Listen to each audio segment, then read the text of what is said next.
तो मैम जिस तरह से आपने देखा होगा कि कई सारे हॉस्पिटल्स में इस तरह के केसेज़ आते हैं कि लोगों का सामान चोरी हो जाता है, चोरियाँ हो जाती हैं, तो अगर इस वैसी सिचुएशन इस हॉस्पिटल में हो जाए तो क्या कुछ किया देखिए, जाता है? ऐसा है कि मैं इसे डिनाई नहीं करूँगी कि चोरियाँ नहीं होती, मैं ये भी डिनाई नहीं करूँगी कि यहाँ कोई झगड़ा नहीं होता या मार कोई मतलब आपस में उनका झगड़ा हो जाता है तो मतलब मारने भी लगते हैं लोग, लेकिन वो एक ओकेजनली होता है। और चोरियाँ जो होती हैं उसके लिए हमारे पास यहाँ पे प्रॉपर पुलिस का स्ट्रक्चर है, 3-4 लोग हमारे पास राउंड द क्लॉक काम करते हैं, वो यहीं पे रहते हैं। हमारे पास सिक्योरिटी है, लेकिन फिर भी आजकल देखिए ड्रग एडिक्ट हैं, यंग बड़े देखे हैं, जो भी चोरियाँ यहाँ करते हैं, वो यंग ही होते हैं और हमारे पास कैमरास लगे हुए हैं हर जगह पे, तो हम चोरों को पकड़ भी लेते हैं और फिर हम उन्हें पुलिस के हवाले कर देते हैं। लेकिन ज़्यादातर जो मेरा अनुभव है, मैंने देखा है कि ज़्यादा यंग बच्चे हैं और ड्रग एडिक्ट है, ज़्यादा बुरी चोरियाँ करते हैं। बट हमारे पास अपना पूरा इंतज़ाम है जिसपे हम लोगों को बोल के भी रखते हैं कि अपनी सुरक्षा करें, अपने पैसों को बचा के रखें। आज एक दिन हमारे डॉक्टर सुशील जो हैं, हमारे सुशील चौधरी, वो एक दिन में उनकी ओपीडी में देखो 4-4, 500-500 लोग होते हैं और बाकी लोगों की भी ओपीडी में 2-2, 300, 400 ऐसे लोग होते हैं, 200-300 लोग तो होते ही हैं। तो अगर पर डे देखा जाए तो हमारा ओपीडी का बहुत बड़ा नंबर है। तो इसलिए जब आपके पास मरीज ज्यादा हो जाते हैं तो आपको इंफ्रास्ट्रक्चर की भी फर्दर जरूरत पड़ती है। जैसे हमारे पास थिएटर चलता है हमेशा, 15, 10, 12, 15 जो होती हैं, पेस मेकर्स होते हैं, स्टंट पड़ते हैं, तो 30 प्रोसीजर ऑन एन एवरेज दिन में होते हैं। तो इसलिए फर्दर कैथ लैब की जरूरत पड़ रही है, तो कैथ लैब कैसे लगाई जाए? अभी डॉक्टर आशुतोष बहुत एफर्ट्स कर रहे हैं कि एक नया कैथ लैब लगाया जाए। यहाँ एमआरआई नहीं है तो एमआरआई की फैसिलिटी लगाई जाए। तो अभी पुरानी कैथ लैब है, उसको चेंज कैसे किया जाए? तो इस तरह की काफी चीजें पाइपलाइन पे हैं, जिसके ऊपर हमारे प्रिंसिपल साहब काफी काम कर रहे हैं। नेशन स्टूडेंट न्यूज़ में आप सभी का स्वागत है और मैं हूँ शाहनवाज। आज की खास मुलाकात में हमारे साथ मौजूद हैं deputy medical superintendent super speciality hospital Jammu Sanjogita Sudan ma'am. Ma'am स्वागत है आपका हमारे चैनल पर। जी नमस्कार जी। मैम अगर हम बात करें सुपर स्पेशलिटी हॉस्पिटल की तो किस किस तरह के पेशेंट्स जो है इस हॉस्पिटल में आते हैं और उनका इलाज यहाँ पे हो पाता है? हमारे पास सब हाई एंड पेशेंट आते हैं, like cardiology, urology, nephrology, neuro surgery, ये सब डिपार्टमेंट्स हमारे पास हैं। तो मैम उनका इलाज किस तरह से? हमारे यहाँ इलाज बहुत अच्छा होता है। हमारे पास कंजर्वेटिव मैनेजमेंट होता है, सर्जिकल मैनेजमेंट होता है। जो पेशेंट को कंजर्वेटिव मैनेजमेंट की जरूरत है, उनको नई सर्जरी की जरूरत, उनका वैसा इलाज किया जाता है, और जिन लोगों को सर्जरी की जरूरत होती है उनकी सर्जरी की जाती है।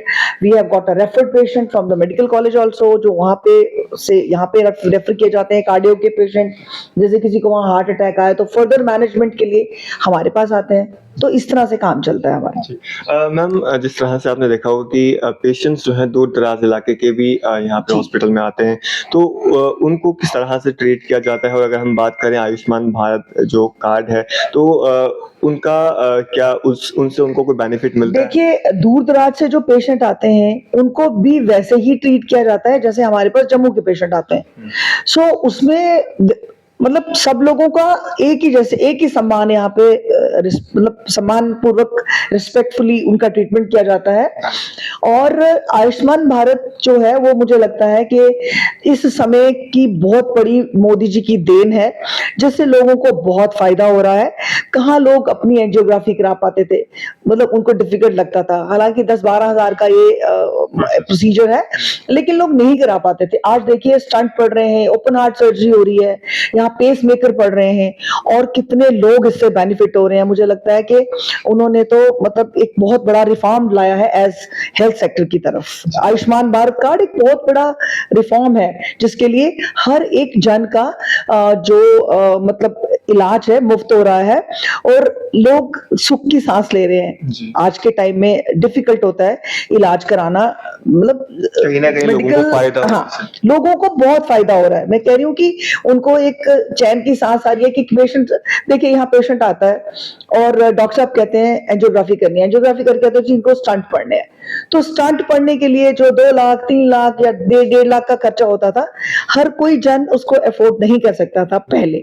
और आज देखिए, आप हर एक पेशेंट जो यहाँ आता है अपने अच्छा इलाज करा के जाता है और मुफ्त इलाज करा के जाता है आयुष्मान भारत के स्कीम के तहत। जी। जी। मैम अगर हम बात करें यहाँ पे स्टाफ की तो स्टाफ की किस तरह से रहता है? क्या स्टाफ की कोई कमी वगैरह है? देखिए, पहले दिनों में कमी हुआ करती थी, लेकिन आज जो प्रेज़ेंट सिनेरियो है, इसमें हमारे पास इस वक़्त काफ़ी स्टाफ है।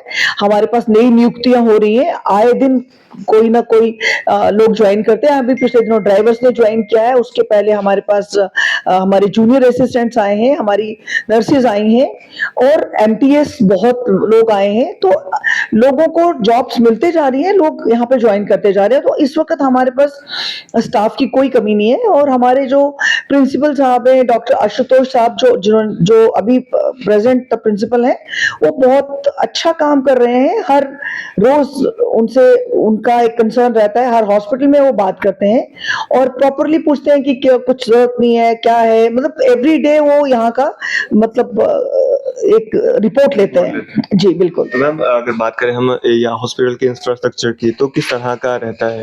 देखिए, इंफ्रास्ट्रक्चर की बात मैं बताऊँ तो जब ये हॉस्पिटल बना था, तो तब जनसंख्या कम थी। अब आहिस्ता-आहिस्ता जनसंख्या बढ़ती जा रही है। पहले ओपीडी कार्डियो ओपीडी होती थी कुछ लोगों की, 100 या 200 लोगों की। आज एक दिन हमारे डॉक्टर सुशील जो हैं, हमारे सुशील सूदन, वो एक दिन में उनकी ओपीडी में देखो 4-4, 500-500 लोग होते हैं और बाकी लोगों की भी ओपीडी में 2-2, 300, 400 ऐसे लोग होते हैं। 200-300 लोग तो होते ही हैं। तो अगर पर डे देखा जाए तो हमारा ओपीडी का बहुत बड़ा नंबर है।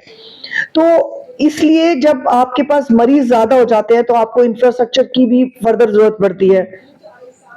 जैसे हमारे पास थिएटर चलता है हमेशा, 15, 10, 12, 15 एनजीओ होती हैं, पेस मेकर्स होते हैं, स्टंट पड़ते हैं, तो 30 प्रोसीजर ऑन एन एवरेज दिन में होते हैं। तो इसलिए फर्दर कैथ लैब की जरूरत पड़ रही है। तो कैथ लैब कैसे लगाई जाए?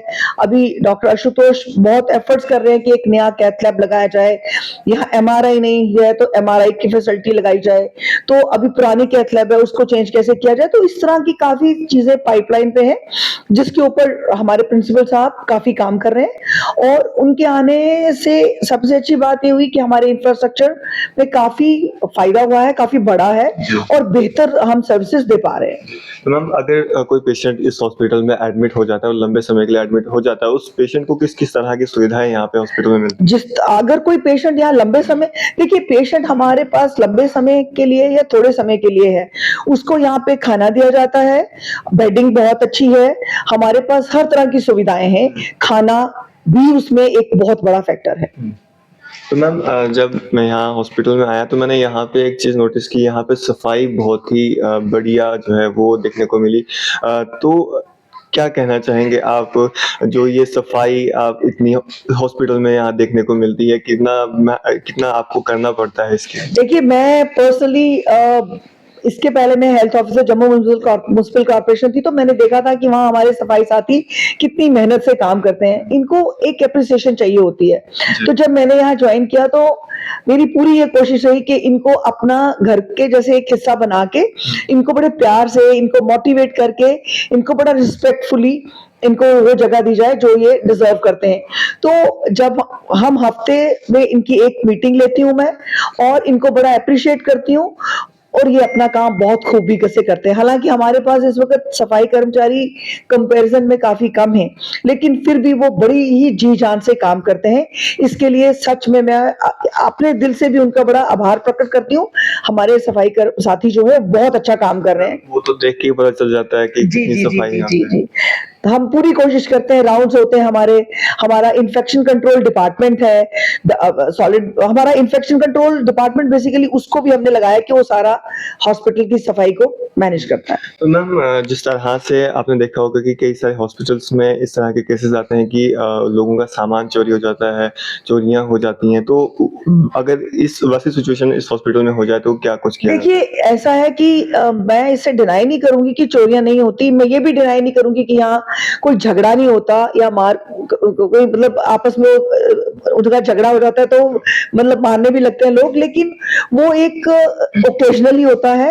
और चोरियां जो होती हैं उसके लिए हमारे पास यहाँ पे प्रॉपर पुलिस का स्ट्रक्चर है, 3-4 लोग हमारे पास राउंड द क्लॉक काम करते हैं, वो यहीं पे रहते हैं।